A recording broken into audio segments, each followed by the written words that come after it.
Hey y'all, this is Stacy. And this is Tom with RVTexasYall.com. And this is Star, who will be the star of this video, because this video is all about our top 10 tips for RVing with a dog. So stick around.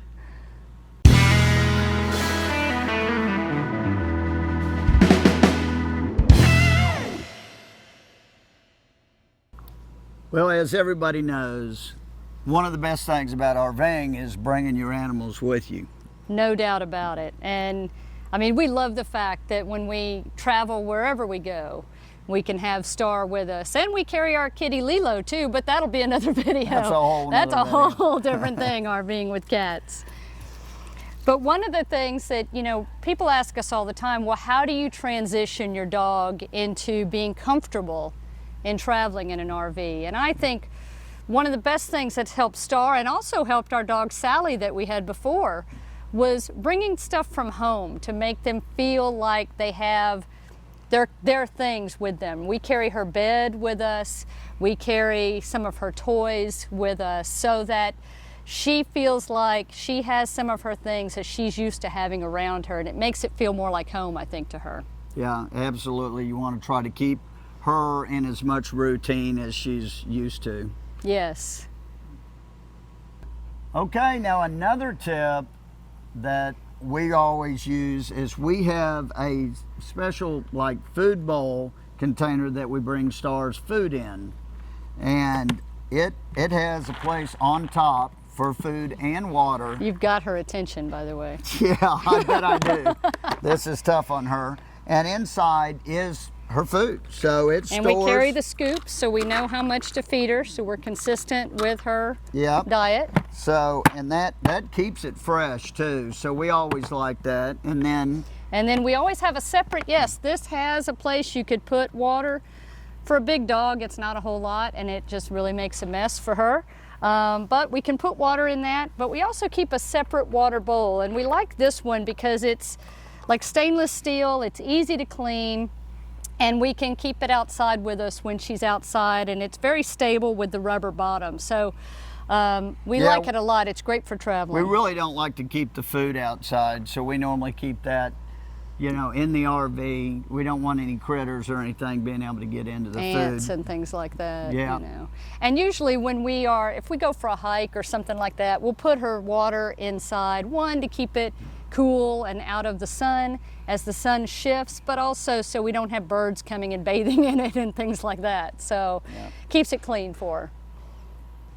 Well, next up we want to talk about is check in to the RV park restrictions. Yeah, some campgrounds and RV parks, most will allow dogs. That's one of the great things about RVing, but not all will. So you want to make sure. Yeah, not just some will allow dogs, but only certain types of dogs as well. Certain breeds, certain sizes, numbers of dogs is important also sometimes. Right, so you just want to check. Yeah, because the last thing you want to do is get to where you're going, you're tired, you're ready to get off the road, and then you go to check in and you find out that you've got your dog and that place doesn't accept dogs, or they don't accept the type of dog you have. Yeah, and to make matters worse, you may have paid a deposit and you may lose your deposit, so. That would not be good. No. So know ahead of time, always ask them when you call about their, pet restrictions, and make sure that you're good on that. Absolutely.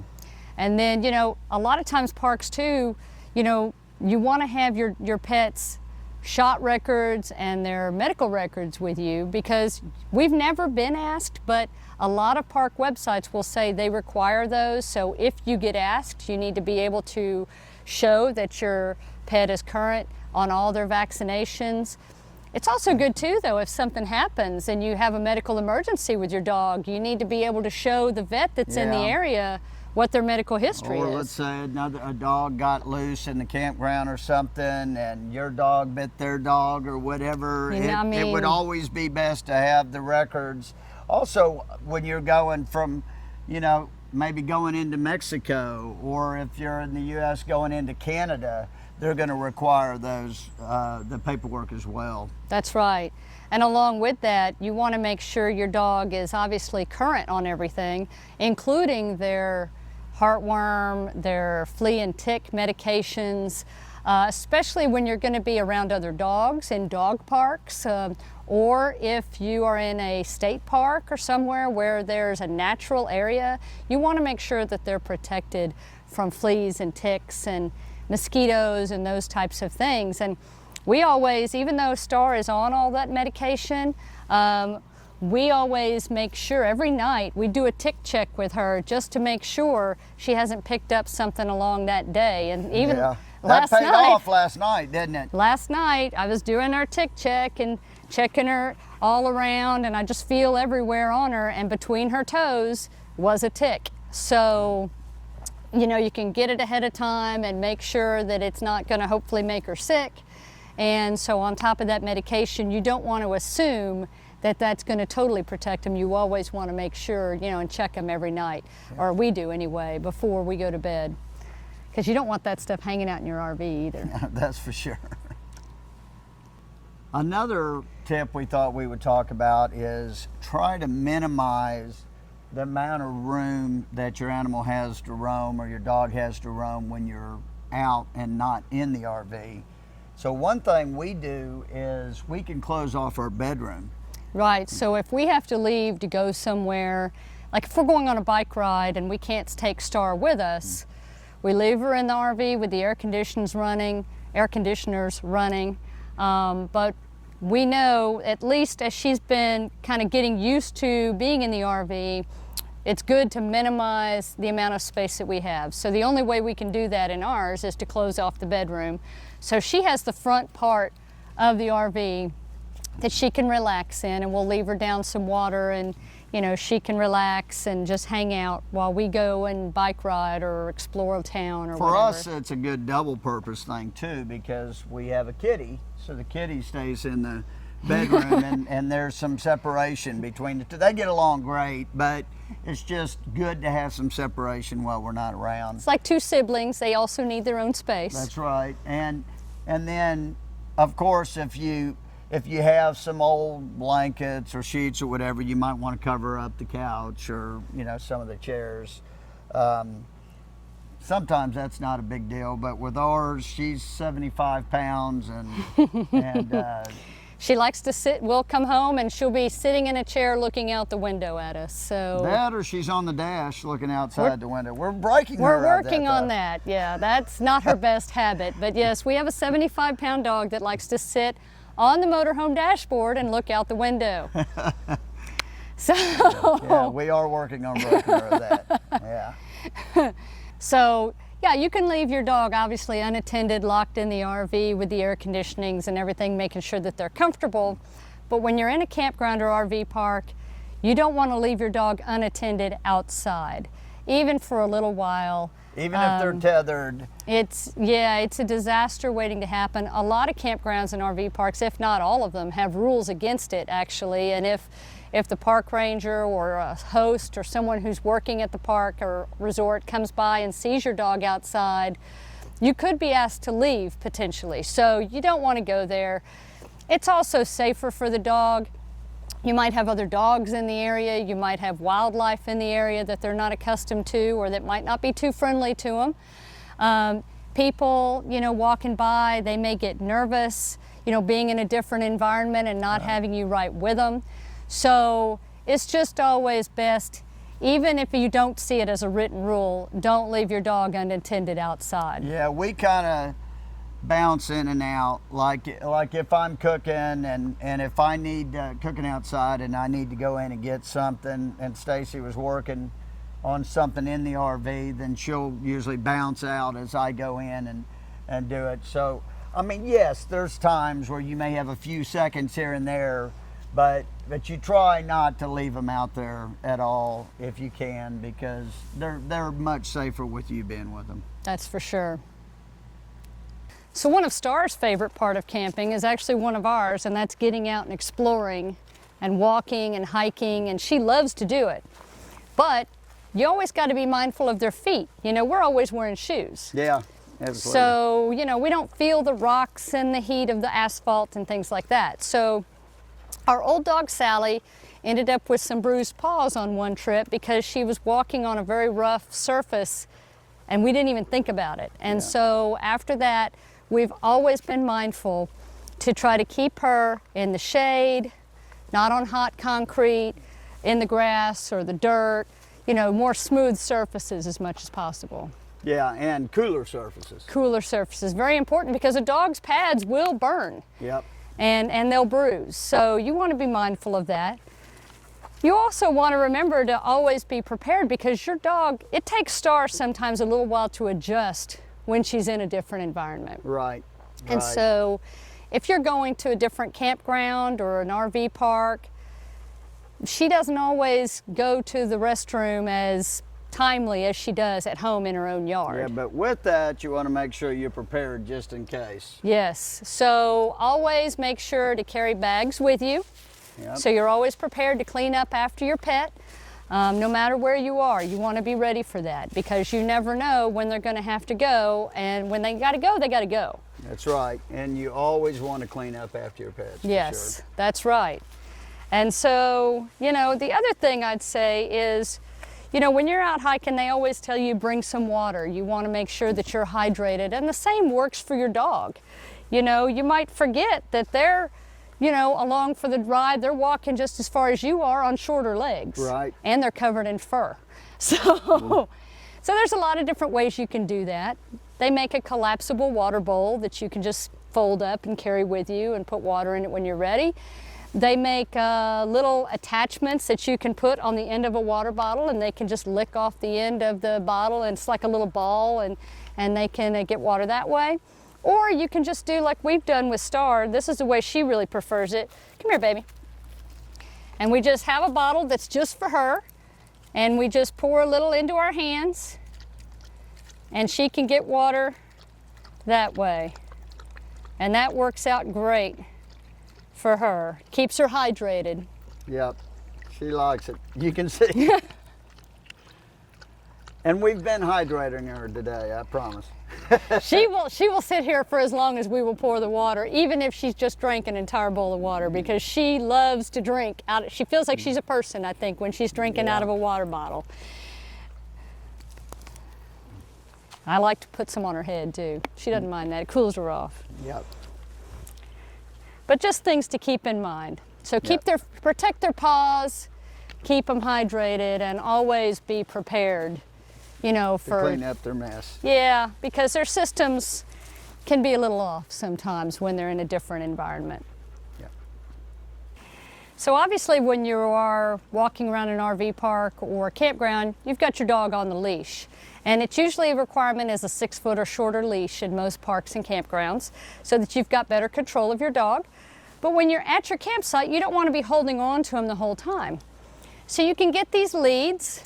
They look like this, little hook.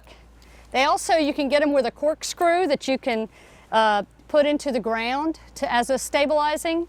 But you can also just tie it to or wrap it around the base of a barbecue pit, the picnic table, a solid tree, whatever's around. And that way they have a little bit of room to roam. Okay, you're good. You're good. They have a little bit of room to roam and explore, and you don't have to be holding on to them the whole time, but they're still safe and secure. The tip on this is you want to make sure that it's not too long, because you want to be able to keep them well within your campsite.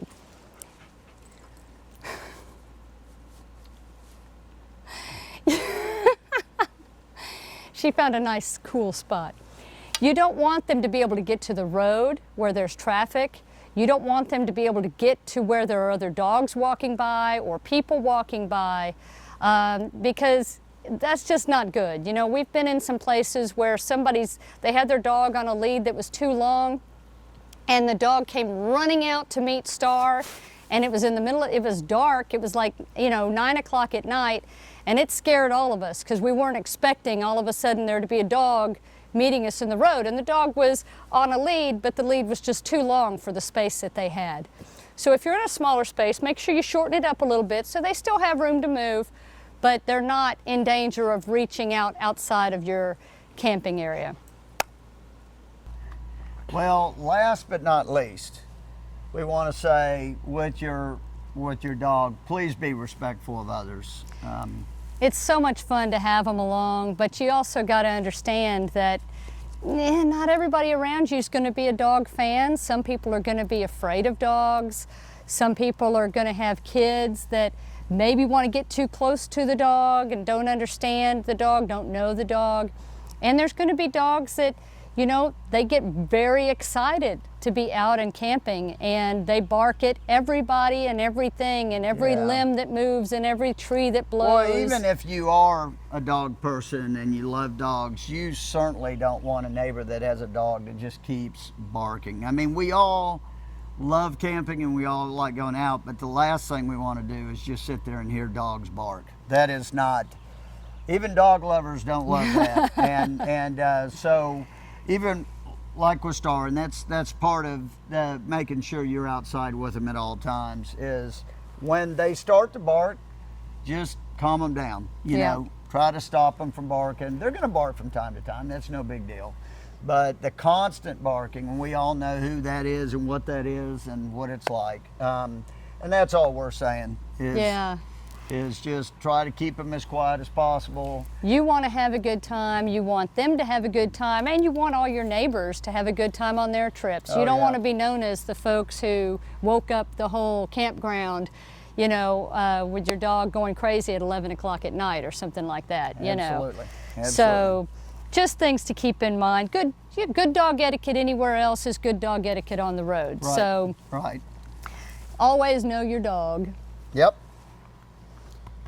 So I guess that'll about do it with the 10 our best 10 tips to RV camp with your dog. I have one bonus. Oh, we got a bonus.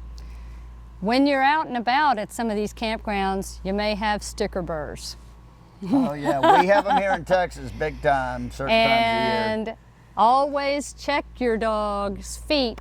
Well, their bellies if they lay down. Yeah. Any parts of them can carry these little burrs, can get stuck in them, and if it's on their feet, it can be very painful. I know if Star stepped on one right away because she will hold up her paw and wait for me to pick it out. But just be aware of what's around on the ground.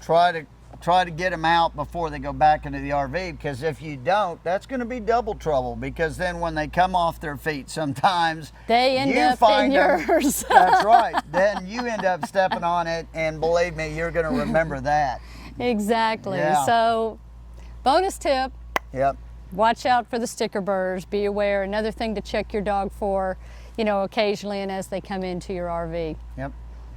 But we hope these have helped you prepare to take your dog on the road. Don't be afraid to do it.